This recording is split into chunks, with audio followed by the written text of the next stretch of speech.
oyentes, ¿cómo están ustedes? Muy buenos días, gracias por acompañarnos. Esta la segunda emisión del Telediario por la televisión pública. Este día, miércoles 2 de junio del 2021, el presidente Lasso ha hecho un anuncio importante, y es que precisamente ayer en el cantón Colta, en la provincia del Chimborazo, estuvo allí para recibir el bastón de mando por parte de las autoridades de las nacionalidades Puruá. En el evento de bendición por un sacerdote evangélico, además, hizo anuncios importantes. Veamos de qué se trata. Este es el momento, señor Guillermo Lasso. Durante la ceremonia de entrega del bastón de mando e insignias de la gran nación Puruá al presidente Guillermo Lasso en Colta y en el marco del Día del Niño, el jefe de Estado anunció que las clases presenciales volverán de manera progresiva. El presidente anticipó que el miércoles lo hará oficial junto al presidente del COE, Juan Zapata, y la ministra de Educación, María Brown. Lo dijo minutos después de ser bendecido por un sacerdote de Colta, quien le deseó éxitos para su gobierno. Es tiempo que los gobiernos marquen la diferencia y dejen un legado loable con una administración pulcra, transparente, digna. Además, el mandatario volvió a comprometerse a trabajar en favor del sector indígena del Ecuador, enfocado siempre en el agro. Vamos a trabajar de la mano con el ministro Pachala en los proyectos de riego para que haya agua para la producción en el campo y agua también para el consumo humano.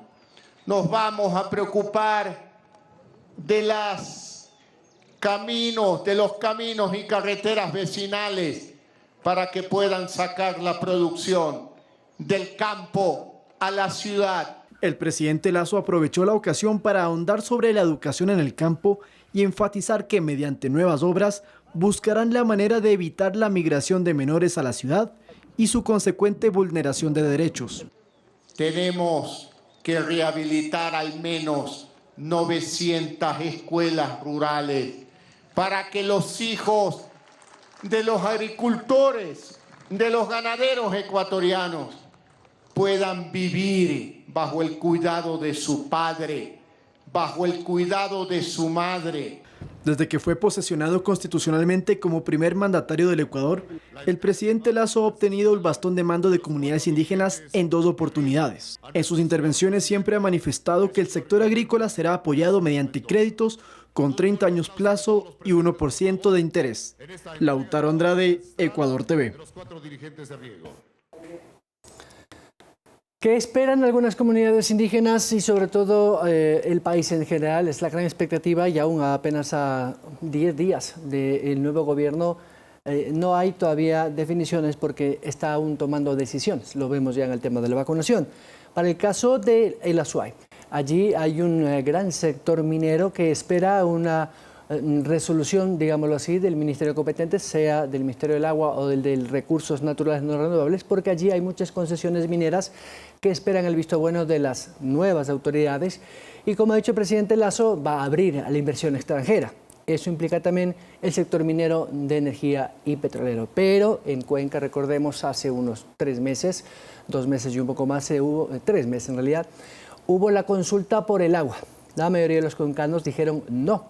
Pero ¿qué repercusiones tiene eso post-evento? Es decir, más allá del el evento electoral cívico de los ciudadanos de Cuenca, ¿qué representará ya en el día a día? Para hablar un poco de qué es lo que puede esperarse y si afectará o no a la inversión de las grandes compañías, las transnacionales en esa zona del país, en una zona muy minera, vamos a preguntarle al doctor Carlos Castro. Él es editorialista, columnista de diario El Mercurio, ha sido ex vicealcalde de la ciudad y también es miembro del Comité del Agua, Cabildo por el Agua. Doctor Castro, desde Cuenca, muy buenos días. Gracias por acompañarnos hasta ahora.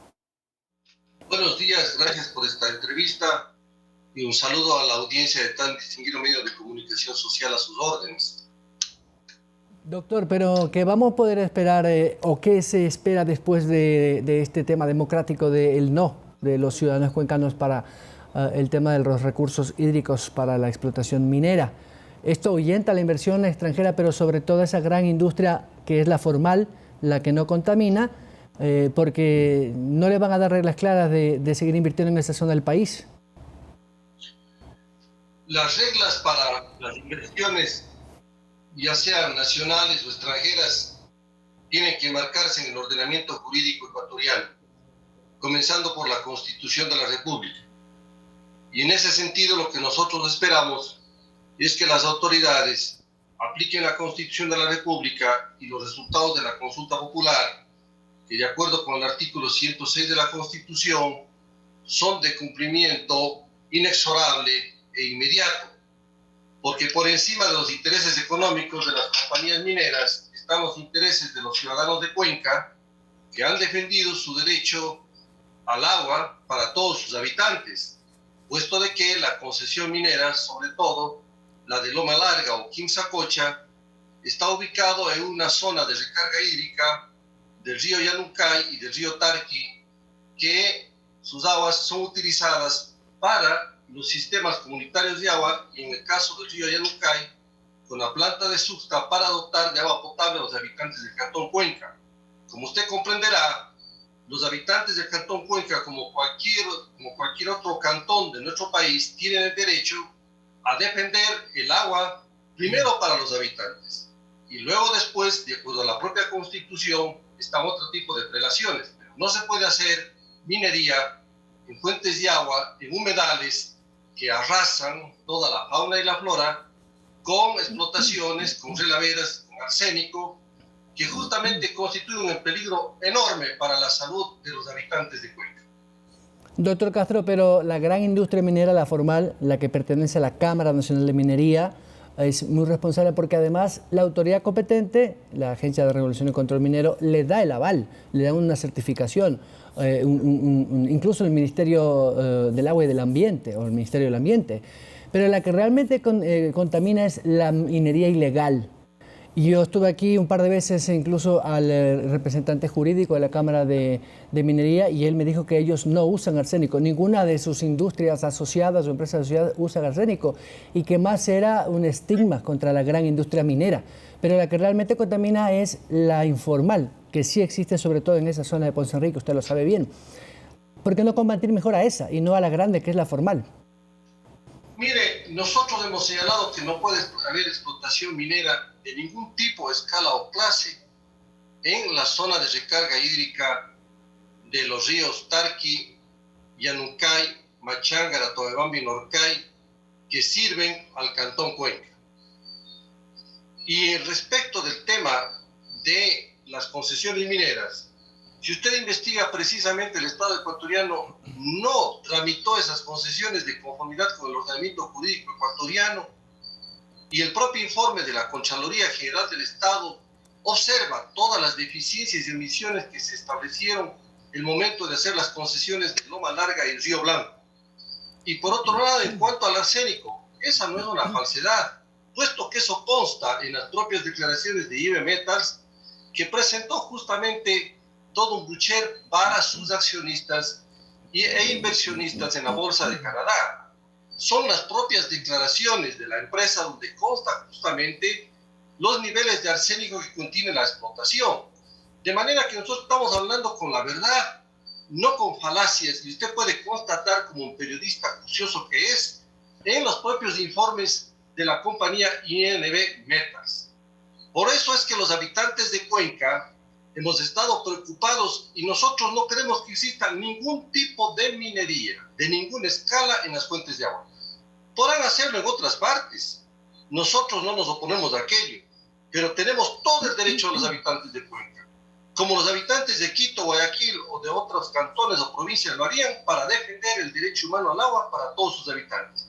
Primero están los habitantes del Cantón Cuenca, luego están los intereses patrimoniales de las mineras. Doctor Castro, completamente de acuerdo con usted, pero ¿cómo nos explicamos que la autoridad competente, llámese Ministerio del Ambiente, que da los certificados de control ambiental, la Agencia de Regulación y Control Minero, que también es órgano adscrito al Ministerio de Energía, de Recursos Naturales No Renovables, entonces esas instituciones y autoridades del sector se equivocaron al dar estas certificaciones para la operación de las minerías que están en esa zona? No lo digo yo, lo dice el informe de la Contraloría General del Estado, al cual le remito y que le invito a usted para que lea ese informe.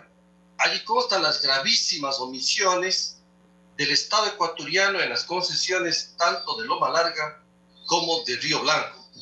De manera que ese es un informe vinculatorio de la Contraloría General del Estado. Allí están los datos que le estoy proporcionando y usted puede constatar, puede contrastar dentro de la actividad periodística. El Estado ecuatoriano tiene que cumplir, y las más altas autoridades sobre todo dar ejemplo de observancia del ordenamiento jurídico y de la Constitución de la República en primer lugar. Y por ello mismo es que el Estado ecuatoriano, al no realizar bien las concesiones, sufre consecuencias, como las que estamos observando en estos días, de tal manera que es necesario que las autoridades y los ciudadanos nos sometamos a observar la Constitución para no tener problemas. Pero sobre todo, señor periodista, usted y todos los ecuatorianos y ecuatorianas estarán de acuerdo que los cuencanos y cuencanas tenemos todo el derecho a proteger el agua que sirve a nuestras plantas de agua potable, que sirven también para proyectos hidroeléctricos, que sirven para riego. No podemos nosotros tener relaveras contaminantes en las alturas de la ciudad de Cuenca.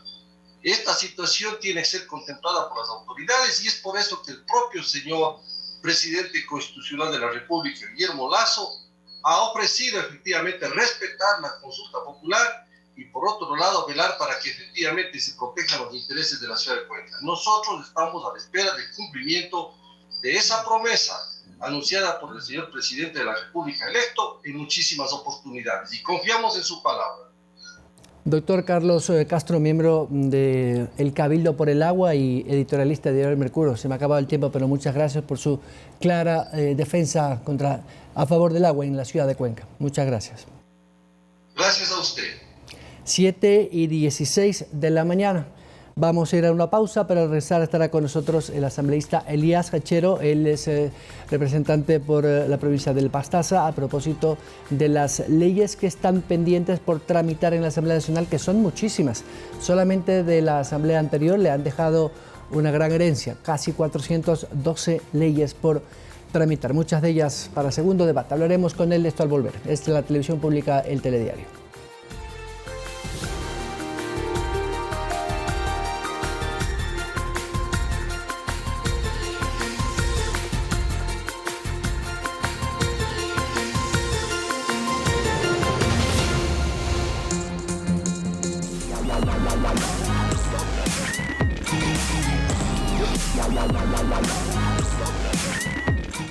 La Asamblea Nacional aprobó la Ley de Tránsito para intentar reducir la siniestralidad en las vías y para no quedarnos sin plata por pagar las multas, mejor te explico los cambios principales. Métele freno en zonas residenciales porque la movilidad sería máximo de 30 km por hora y en zonas escolares de solo 20 km por hora. Si en un año no has recibido ninguna sanción, se podrá incrementar 4 puntos a tu licencia, hasta los 30 puntos que se establece en la ley. Y si nunca te han sancionado y tienes tus 30 puntos intactos, te ahorras el 50% del valor de la especie de la licencia en la renovación o cambio de categoría. Si vas en moto, scooter o bicicleta, deberás usar un casco estandarizado. Además, la Asamblea pidió que un máximo de 180 días los gobiernos autónomos descentralizados desarrollen ordenanzas que regulen la circulación de scooters, autos eléctricos, patinetes o monopatines eléctricos para mejorar la convivencia en las vías con los peatones y otros vehículos. Por ejemplo, a una bicicleta eléctrica u otro vehículo eléctrico cuyo motor supere los 750 vatios se lo considerará motorizado y no podrá circular por las ciclovías. Así que pilas, revisa la normativa y evita las multas.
7:19, esta señal informativa se reproduce además por las ondas radiales de Pública FM 105.3.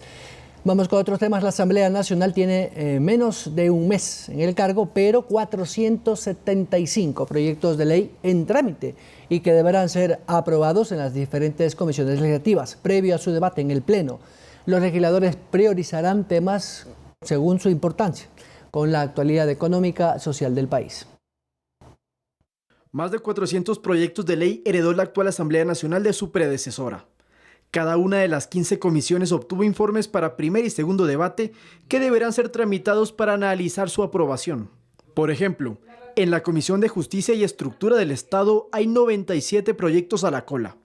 Esto implica que se prioricen temas como la ley anticorrupción, que es muy necesario para poder nosotros seguir analizando dentro de nuestra comisión y poner al Pleno para poder recuperar los capitales y también que exista mejoramiento dentro de este sistema de la anticorrupción. Sin embargo, la asambleísta Diana Farinango asegura que otros temas en materia penal se abordarán debido a su impacto durante la pandemia. También está la violencia del género, la violencia política y el ciberacoso. Por eso es que yo le he manifestado que en materia penal nosotros vamos a tratar y vamos a dar prioridad a todos estos temas.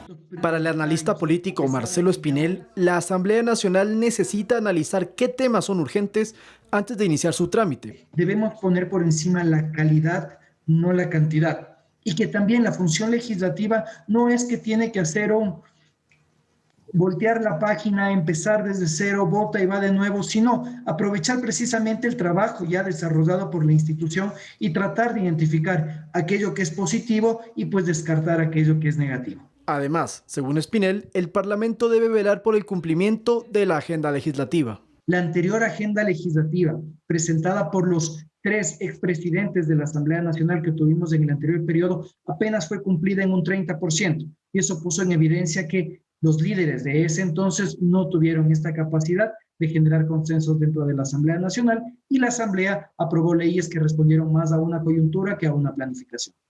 El primer proyecto en el que trabajaría el Legislativo es la Ley de Libertad de Expresión y Comunicación, propuesta por el Ejecutivo. Sin embargo, en el debate público estará si amerita ubicarla dentro de las prioridades de la coyuntura nacional. Lautaro Andrade, Ecuador TV. Precisamente para hablar sobre este tema con nosotros a esta hora de la mañana, el asambleísta Elías Hachero de la provincia del Pastaza. Asambleísta, muy buenos días, gracias por acompañarnos a esta hora. Muy buenos días, un gusto saludarles desde la provincia de Pastaza, desde la región amazónica. Estamos a las órdenes ya con nuestra responsabilidad acá en la Asamblea Nacional desde el 14 de mayo en beneficio, desde luego, de lo que espera el ecuatoriano. Leyes que le permitan salir de la crisis social, política, económica principalmente, sin descuidar lo fundamental que es la salud.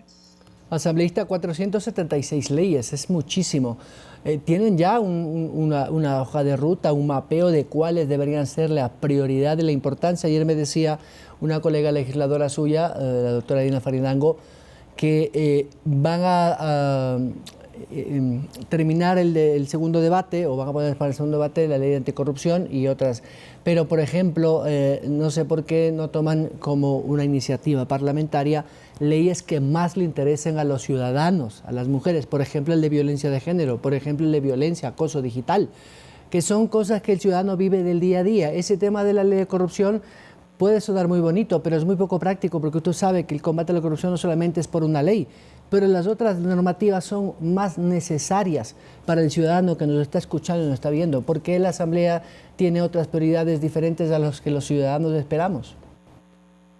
Mire, yo creo que la realidad es esta. En estos días, básicamente lo que nos hemos dedicado es a revisar y a desarrollar un diagnóstico en el cual podamos identificar cuáles son las prioridades del ciudadano. Si bien es cierto, usted tiene la razón en lo que me acaba de manifestar. Y esa es la realidad. ¿Qué es lo que siente el ecuatoriano? ¿Qué es lo que siente el ciudadano? ¿Qué es lo que espera el ecuatoriano? Ser partícipe de la construcción de leyes, pero de pronto terminan diciendo, es que nosotros no comemos leyes.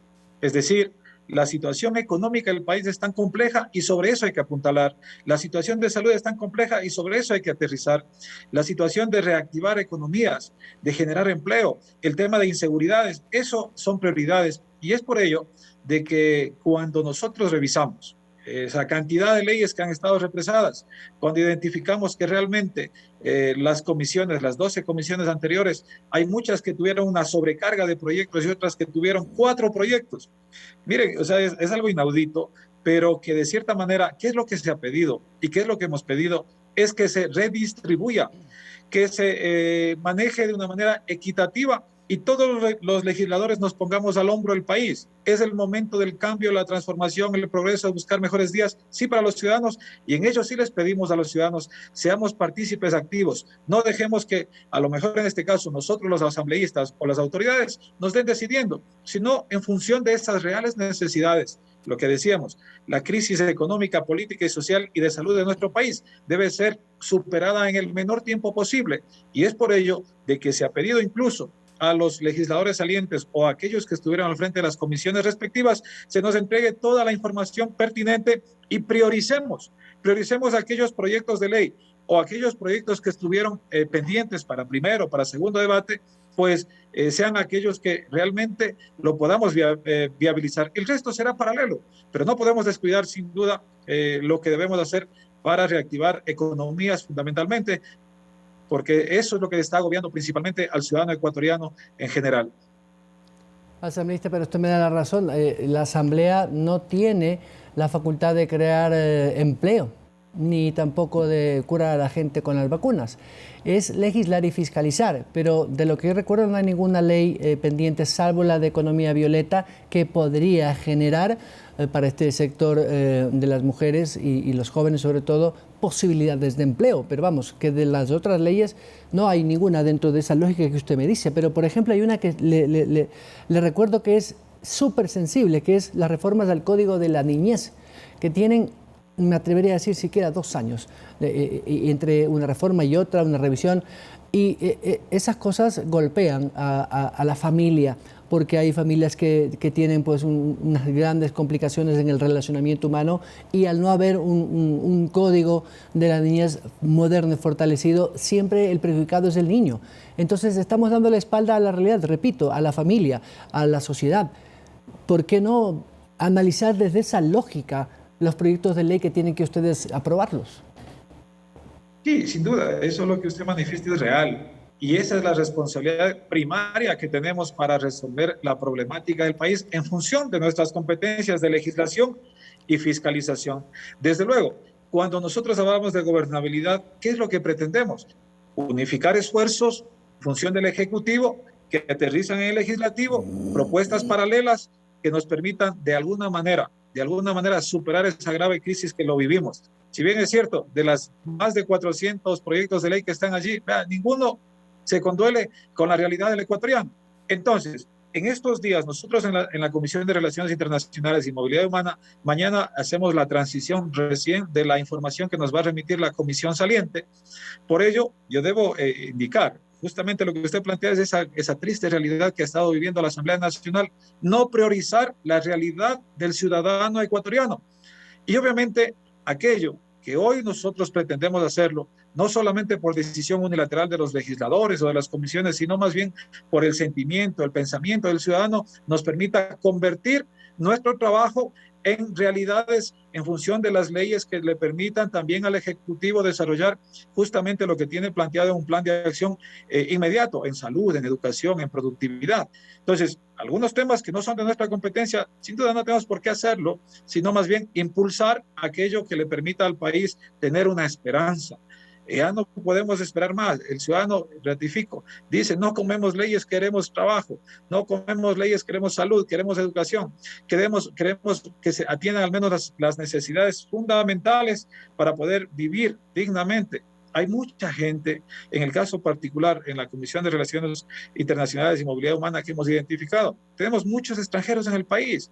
¿Qué hacer por esa realidad compleja? Y yo digo en el caso particular de Pastaza, nosotros allá tenemos 17 parroquias, 5 de ellas son de acceso aéreo o fluvial, y han migrado cantidad de ciudadanos de los territorios del interior y de la ruralidad para ver qué alternativas tienen en la ciudad, y se encuentran desolados porque no hay trabajo, no hay empleo, no hay oportunidades. Y obviamente los temas de inseguridad son los más agobiantes que se vinculan a esta problemática. Entonces es importante decirle al ciudadano, sigamos en función de construir también aparte de las leyes, que la política pública aterrice en territorios y esas prioridades de reactivación económica que dependen exclusivamente del Ejecutivo nos permitan también traducirlo en lo que el ciudadano quiere, esperanza, y esa esperanza se convierte en una realidad. Sin duda, salud. Sin salud no podemos hacer absolutamente nada. No podemos seguir encerrados en la situación que la pandemia nos ha sacrificado. Por ello, es que en estos días justamente se ha previsto que se dé incluso acompañamiento al proceso que ha establecido el Ejecutivo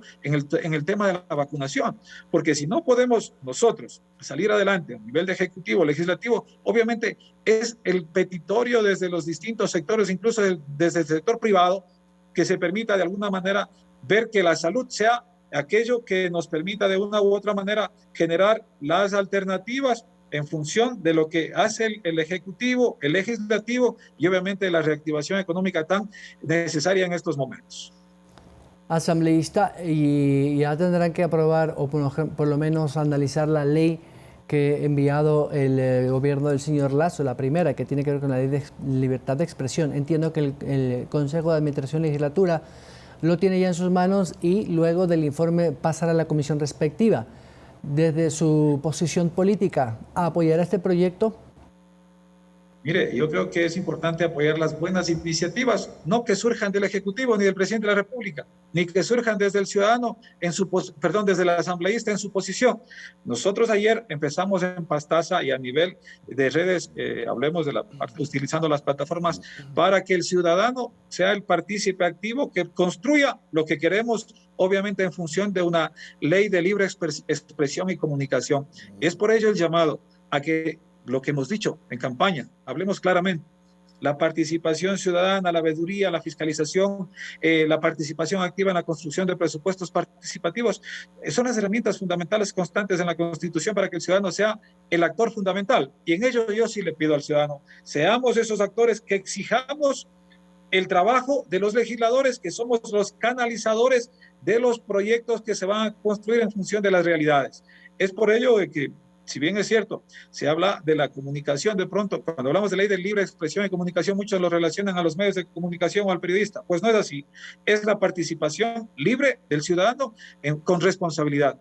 Entonces esperamos ya en los próximos días seguir estableciendo foros, conversatorios y talleres en la finalidad de que esta propuesta que ha surgido desde el Ejecutivo sea trasladada efectivamente con responsabilidad al ciudadano y el ciudadano en términos generales sea el constructor real de lo que pretendemos desarrollar en esta ley que hoy está planteada acá en la Asamblea Nacional. Finalmente, asambleísta, la primera tarea de fiscalización de la Asamblea parece ser un juicio político al defensor del pueblo, que a propósito está guardado en prisión, acusado de una violencia de género a una mujer. ¿Cuál va a ser ahí su posición? Imagino que no habrá que analizar mucho. ¿Qué dicen sus compañeros de bancada? Absolutamente no hay que analizar nada. Es un irrespeto a la institucionalidad y antes de ello a la mujer. Y esas evidencias pues, que se han generado no podemos permitirlas. Y no estamos juzgando. Tiene derecho a la defensa, sí, pero las evidencias son muy claras. No podemos permitir. No podemos seguir como estamos. El Ecuador necesita cambio y transformación. Nosotros tenemos la alta responsabilidad de fiscalizar, sí, y los ciudadanos son los actores principales para poder nosotros viabilizar también estos procesos. Es por ello de que decimos, vamos a ser muy radicales con este cáncer que le ha hecho mal al país. Y si no lo erradicamos a tiempo, si no lo extirpamos a tiempo, pues lamentablemente seguiremos como estamos. Y para eso no hemos venido a la Asamblea Nacional. A la Asamblea Nacional hemos venido, sí, para recuperar la credibilidad institucional y obviamente que el ciudadano sea el primer actor en función de la construcción de leyes que le hagan bien al país y nos permitan salir de esta crisis política, económica, social y de salud que realmente lo estamos viviendo y que es muy apremiante. En ese escenario, pues decirles que desde Pastaza, desde la Amazonía, y creo que todos los ecuatorianos tenemos ese gran sentimiento de poder ver mejores días para nuestras futuras generaciones, para esos jóvenes, para esos niños que necesitan también tener alternativas de profesionalización. En la ley de educación intercultural que también se lo está tratando, la ley de educación superior, la realidad en función de la inseguridad, de cómo reactivamos economías, pues creo que es una agenda común que lo hemos establecido y creo que la responsabilidad está en manos de todos. Así es que ciudadanos, ratifico, no dejemos solas a las autoridades o aquellos que nos eligieron para poder tomar decisiones unilaterales, sino que sea aquella socializada, consensuada, debatida, discutida y en función de aquello pues habrán consensos, habrán disensos, y para ello decimos estamos en la Asamblea Nacional, no para tratar de maquillar absolutamente nada, ni que suceda lo que sucedió hoy, con más de 400 leyes ahí, que lo hacían a discreción o a beneficio incluso de muchos actores que eran parte de las comisiones, y no se redistribuía. Estamos para trabajar. Nosotros desde la Amazonía venimos de lunes a viernes acá a Quito para tratar de ver qué alternativas tenemos y sin duda poder viabilizar política pública que le haga bien a nuestros territorios. Elías Cachero, asambleísta por un Movimiento Unidos por Patasa, muchas gracias. 7 de la mañana, 34 minutos. Nos vamos a la pausa. Al regresar, analizaremos la situación energética y petrolera del país, pero sobre todo ese fallo de una corte internacional que le exige al Estado ecuatoriano la devolución de más de 400 millones a una empresa petrolera, Perenco, que operó en el país hace algunos años, pero que el gobierno de Correa fue expulsada. Hablaremos con Luis Calero, experto en el tema.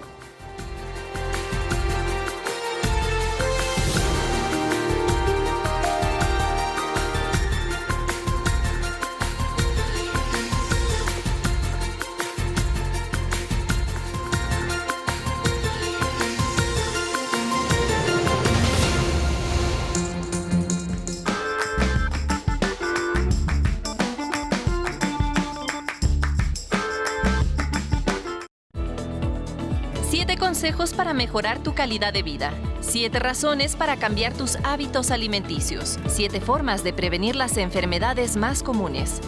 Doctor 7, un programa para ti, para tu familia y para toda la comunidad. Porque la salud, más que curar, es prevenir.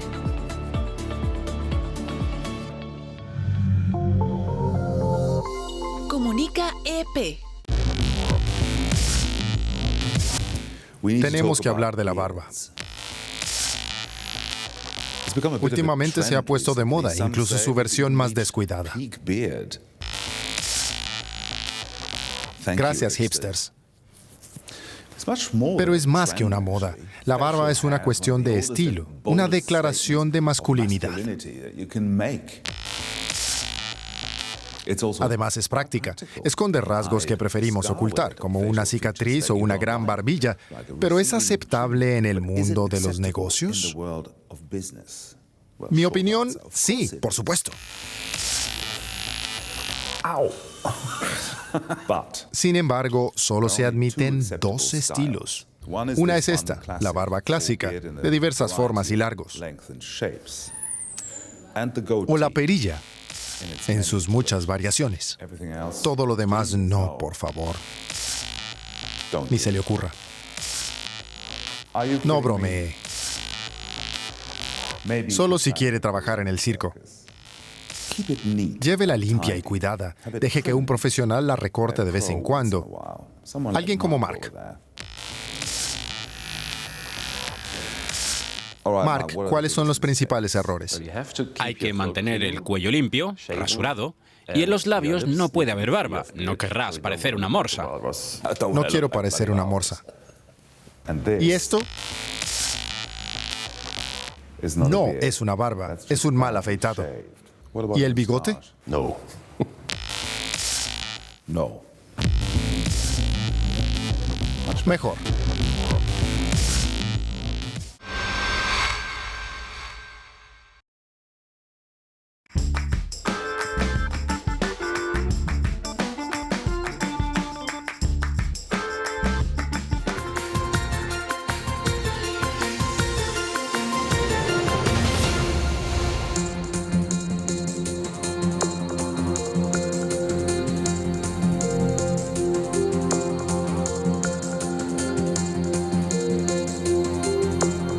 Siete y 38 de la mañana, la actividad energética y petrolera se ha movido, pese a que ha sido un año muy complicado y complejo. Recordemos, el petróleo hace un año estaba por debajo de los $0, llegó a costar incluso menos de $0. Hoy se ha recuperado, según el WTI, para el marcador de Ecuador, que es el que se refiere al West Texas Intermediate, está por encima de los $67. menos el castigo, más o menos unos $60. Pero la OPEP está tomando decisiones importantísimas para presionar un poco a la reducción del volumen de producción petrolera por cada país. Ecuador ya no pertenece a la OPEP, pero sin embargo no es un actor importante, pero es un actor secundario. Esto impacta directamente al precio del combustible, que como sabemos tiene ahora un nivel de bandas. Ese es el tema que estos días nos trae a colación, pero aprovecharemos la presencia del doctor Luis Calero, analista energético y petrolero, conocedor del sector, para además preguntarle lo que ha sido noticia en las últimas horas, y es que un laudo arbitral del CIADI, este organismo internacional donde los árbitros resuelven los conflictos entre los estados y las empresas, en este caso una empresa petrolera, Perenco, ha resuelto darle la razón a la empresa, una empresa francesa, y con esto Ecuador tendría que pagar más de $400 millones a la petrolera francesa Perenco. Doctor Luis Calero, gracias por acompañarnos. Buenos días. Buenos días, un gusto conversar con usted. Inicio con esto, doctor, porque ya entiendo que es un laudo arbitral, un fallo inapelable. Por lo tanto, Ecuador tendrá que pagar estos 400 millones. Hagamos un poquito de historia para que los televidentes y quienes nos escuchan en todo el país recuerden de dónde viene este famoso caso Perenco, que si no me equivoco fue en el 2009. Bien, lo que sucede es que en el año 2005 la Asamblea Nacional, el Congreso Nacional en ese tiempo, resolvió dictar una reforma legal mediante la cual se obligaba a que las empresas sujetas a contratos de participación entregaran al Estado al menos el 50% de los ingresos extraordinarios. Y se entendía como ingresos extraordinarios todo lo que superaba el valor del precio del petróleo a la fecha en que se suscribió el contrato. Por ejemplo, si el contrato se suscribió con un precio del crudo de $20 y en un año X ese precio del crudo estaba en $40, teóricamente, según esa reforma legal, la empresa tenía unos ingresos extraordinarios de $20. Entonces, esta reforma, la ley dijo al menos el 50% para el Estado. Es decir, de este exceso de estos 20, por lo menos para el Estado eran $10. Muy bien, viene el señor Correa y en el año 2007, entre 2007 y 2008, el señor Correa dice no, que no sea al menos el 50%, sino al menos el 99%. Entonces, él se atribuye potestades, facultades que los tenía exclusivamente el legislativo. O sea, mediante ley se estableció que fuera al menos el 50%, y él en un decreto ejecutivo dice no, al menos el 99%. Dentro de sus estrategias, él lo que pretendía era presionar, forzar a las empresas para que migraran al contrato de prestación de servicios, que era al que a él le convenía desde su estrategia, desde su estrategia económica, desde su estrategia de manejo fiscal. Mire usted, con el contrato de participación el Estado recibía un porcentaje de la producción. Había el famoso 80-20, en algunos casos 60-40, es decir, de cada 100 barriles, 80 se quedaba la compañía y 20 le entregaba al Estado. En otros contratos de otras condiciones, 60 barriles se llevaba la empresa y 40 el Estado. Entonces, el señor Correa dijo, no, la totalidad de la producción debo manejarla yo como gobierno. Y entonces se diseñó esta migración al contrato de prestación de servicios, en el cual la totalidad de la producción es propiedad del Estado ecuatoriano, pero a la compañía le paga una tarifa, y él estableció una tarifa fija. Sí, pero bien, entonces este hecho de haber cambiado, de haber modificado con un decreto lo que establecía la ley, al menos el 50%, generó que varias compañías reaccionaran. La mayoría se acopló y migró a la nueva modalidad. Perenco y una socia de Perenco en estos bloques, en los bloques 7 y 21, una socia, la compañía Burlington, no estuvo de acuerdo. Inglesa me parece que sí. Dijo no. Y ellos comenzaron a presentar el inicio de un arbitraje. Pero Perenco inicialmente estuvo de acuerdo, solo que Perenco en ese momento me parece inclusive que tenía problemas de carácter familiar porque había fallecido el fundador de la empresa y creo que había algún problema entre los hijos que ni siquiera se entendían del problema en el Ecuador. Pero luego alguien les convenció, se unió a su socia, cada una presentó una solicitud de arbitraje y la consecuencia es que a esta fecha un tribunal de un recurso de nulidad que interpuso el Ecuador, porque el tema este del laudo arbitral ya fue la última instancia resuelto, ¿no? Sí, ya fue resuelto hace más porque de un había una año. apelación de Ecuador. Sí, este era un recurso de nulidad sobre ese. La Procuraduría hace un par de años había presentado un recurso de nulidad, así es. Sí. Ahora, este bloque 7 y 21 pasó a manos, recuerdo, de administración de la entonces Petroamazonas, que entonces estaba gerenciada por el exministro y ahora sentenciado, pues Wilson Pastor. En ese tiempo el gerente general de el presidente ejecutivo de Petroecuador era el almirante Luis Jaramillo, porque el señor Correa estableció que la administración temporal de la Armada por emergencia sea de 1 año y medio. Y allí pasó eso. Recuerdo que los militares fueron y tomaron estos dos campos petroleros. Esto sentó un precedente muy, muy preocupante para la industria petrolera, porque usted sabe que el tomarse pozos petroleros, más allá de la legalidad o no de un Estado, genera una inseguridad jurídica terrible.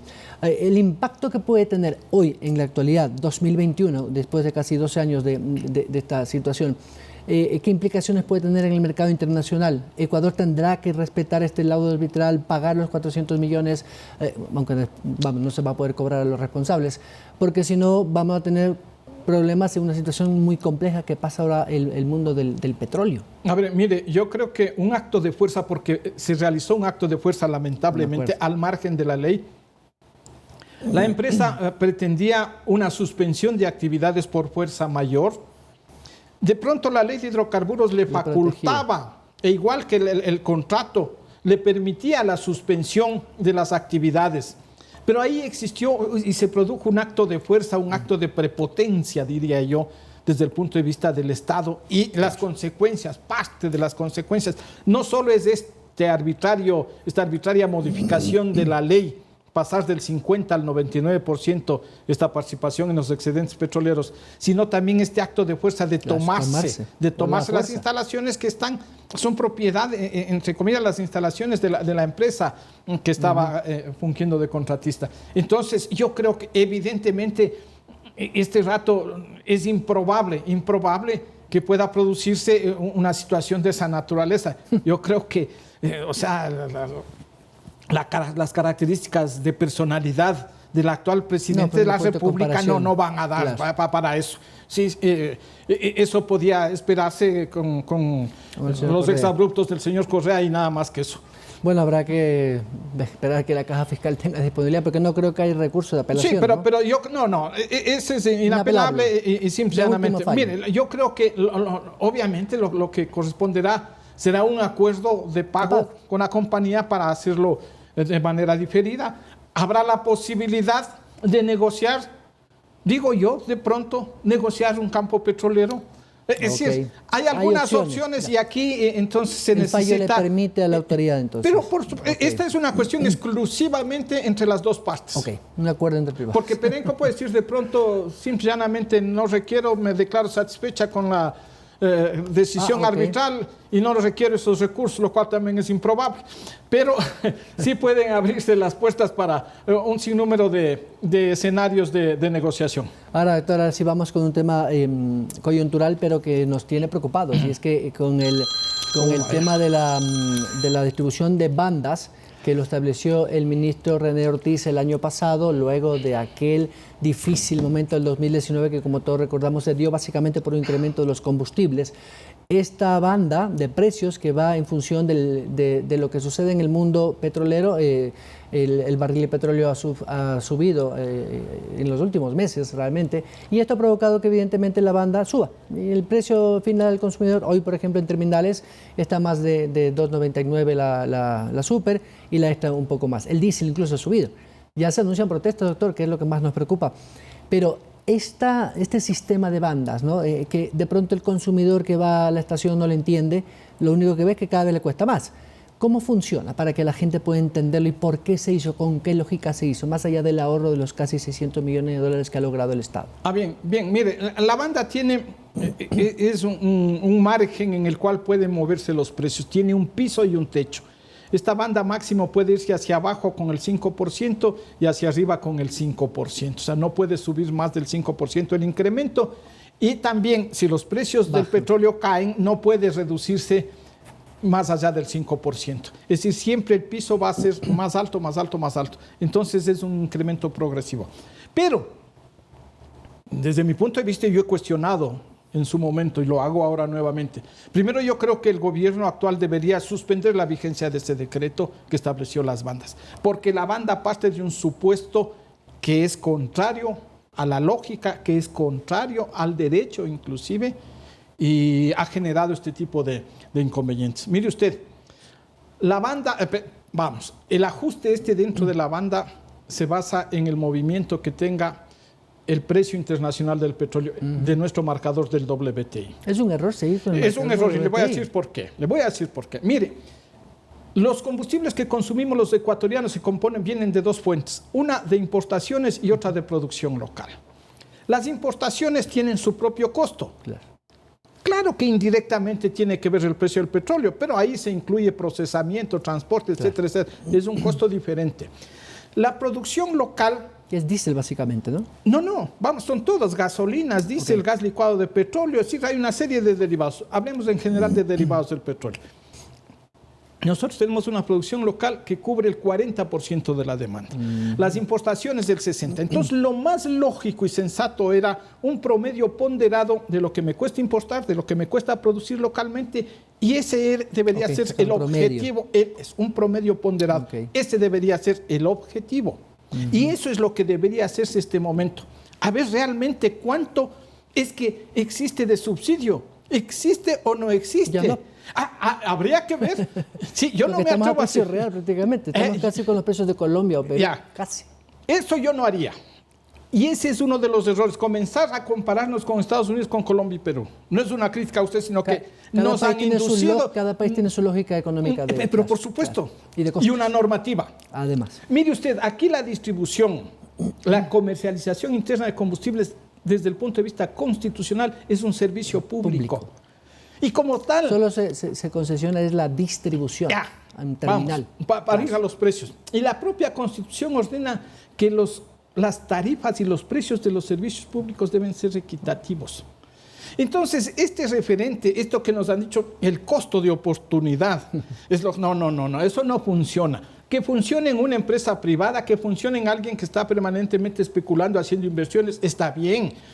Pero para una empresa pública, para un servicio público, estar especulando con el costo de oportunidad me parece que es insensato. Entonces, lo primero, suspender la vigencia del decreto. Lo segundo, sentarse con todos los sectores involucrados a sincerar las cifras. A ver realmente cuál es el monto de los subsidios. O sea, usted sí es de la política de subsidiar por sectores. Pero por supuesto hay que focalizarse. Primero gas licuado de petróleo. Pero ¿cómo no voy a subsidiar el gas licuado de petróleo? Mientras no le dé una alternativa a la señora, al ama de casa que está consumiendo ese gas licuado de petróleo, ¿cómo no le voy a subsidiar hasta no darle una alternativa adecuada? Son $1.000 millones que se gastaban en subsidios hasta el 2019. Todo depende de cómo se lo vea, porque ese es otro elemento. Entonces, 1.000 millones. Yo puedo darle otras cifras, pero no quiero incendiar. Sí, por eso, para mí lo primero es lo conceptual. Entonces, conceptualmente nos pongamos de acuerdo, que se ponga el gobierno de acuerdo con todos los sectores en los conceptos. Y luego trasladar a esos conceptos las cifras, las realidades. Están publicadas las cifras. Mientras tanto podemos demorarnos mucho y el tiempo apremia. No. Porque no hay fondos en la caja fiscal. No, es que ese es parte del problema. Entonces, si es que el problema es que quiero aprovechar la venta de derivados para financiar problemas fiscales, ese es un problema. Y entonces eso tiene que ser no. A ver, tratemos el tema de derivados del petróleo aquí. Los problemas fiscales, los problemas presupuestarios por acá. Ahora, si yo quiero como gobierno obtener recursos con la venta de este servicio, establezco un impuesto. Y ese impuesto, pues, a los carros más caros, a los combustibles fósiles para todo lo que usted quiera. Fomentar el combustible eólico, si usted quiere etcétera. desde la óptica ambientalista, yo quiero desincentivar el consumo de combustibles fósiles. impuestos. Eso es lo que sucede en Europa, eso es lo que sucede en varios de los estados. Autos eléctricos más baratos como en pero Europa, entonces ahí viene un subsidio. Claro, entonces ahí vienen los subsidios. Entonces, subsidios a los paneles solares para las alternativas. Entonces tiene que ser una visión integral desde el punto de vista de la energía por un lado y de la economía por otro lado. No solo la visión fiscalista. Entonces esta visión fiscalista de captar recursos, ¿esa ha sido la política de los desgraciadamente, gobiernos? eso ha sido de todos. De todos. Entonces es hora de sentar las bases para un acuerdo sobre estas bases sólidas. Y las bases sólidas van con miramientos de carácter global. Además tenemos un problema terrible. Nuestras refinerías son cosas re viejas que ya no funcionan para nada. El presidente ha dicho incluso las va a concesionar o a vender en el caso no sé quién quiera comprarlas. Nuestra producción es bajísima, estamos por, no creo que llegamos ni a 500.000, muy por debajo de lo que teníamos hace 10 años. Es decir, la industria petrolera atraviesa una crisis y el presidente no creo que pueda invertir. Va a tener que tener gente de afuera que le interese. ¿Cuáles de esos sectores podrían interesar a la gran industria? Ahí también hay que ir con pies de plomo. Ahí hay que ir con pies de plomo. Mire usted, en los últimos 5 años, la producción petrolera se redujo en el 13%. Y de igual manera la producción petrolera está integrada por 2 sectores, el sector público y el sector privado, la empresa estatal y las empresas privadas. La empresa estatal ha reducido en el 12% su producción en el último quinquenio, mientras que las empresas privadas han reducido en el 16% su producción. Entonces, caramba. Y más aún. Alguien está haciendo mala tarea. Y más aún, dentro de ese 12% de la producción estatal que se redujo, la empresa privada participa en cerca del 50%, que el señor Correa entregó esos campos petroleros, Shushufindi, Auca, Libertador, Cononaco, etcétera, etcétera, con contratos de servicios específicos, participan en cerca del 50%. Es decir, que en el total de la producción nacional tiene participación directa el sector privado, las empresas privadas, en al menos el 60%. Entonces, bien, ahora sí hablemos de ineficiencias. Si es que se ha reducido la producción y con esta participación de cada uno, de corresponsabilidad, ¿será que el problema es por ser una empresa estatal ineficiente? O entonces tendríamos que decir lo mismo del sector privado, un sector privado ineficiente. Entonces, ¿quiero solucionar el problema dándole a un sector privado ineficiente? Entonces, ¿cuáles son las verdaderas causas para que se origine esto? Que tanto el sector público estatal como el sector privado hayan mermado su producción. ¿Cree usted que el gobierno del presidente Lasso tiene claro ese panorama? No. De hecho, no tiene ni ministro. No tiene claro. Ojalá lo tenga. Ojalá lo tenga. Yo quisiera estar convencido de que lo tiene. Y entonces, sobre esa base, es que hay que tomar decisiones. Entonces, esto de subir a 1 millón de duplicar, no. Si usted me pregunta y dice, ¿el Ecuador podrá ser campeón del mundo en fútbol? Digo, es posible. Pero las probabilidades de que ello ocurra son muy bajas, muy remotas. Entonces, si me dice, ¿el Ecuador puede duplicar su producción en los próximos años? Digo, es posible, pero las probabilidades son muy remotas. Entonces, si lo primero que tenemos que hacer es estabilizar la actual producción para que no continúe la tendencia a la baja, hay que investir, hay que reinvestir. ¿Y eso qué presupone? Un viraje, un cambio en el manejo de los recursos. O sea, que los ingresos que genera la empresa petrolera... Bueno, ya la redujeron, ¿no? Eran como 7.000 personas. Pero bueno, pero es que no se trata de eso, pero es que nos hemos ido a eso. Una reingeniería, digamos. Pero es que ese no es el problema. ¿Sabe? Mire usted que es menos del 10% del costo operacional el gasto de personal. Y aquí, entonces, la gran solución, vamos a reducir... No. Esas son las grandes falacias. Y con esas premisas falsas, las conclusiones son falsas, son así de grandotamente falsas. Y obviamente entonces se diseñan estrategias y políticas que no corresponden a la realidad. Entonces vamos de igual manera a sincerar cifras, vamos a sincerar causas para la baja de la producción y ahí vamos a diseñar estrategias adecuadas posiblemente. Doctor, amplia experiencia, pero también una amplia explicación. Creo que nos quedó clarísimo. Ojalá. Y espero que el gobierno también nos esté escuchando. Muchas gracias, doctor. Un gusto.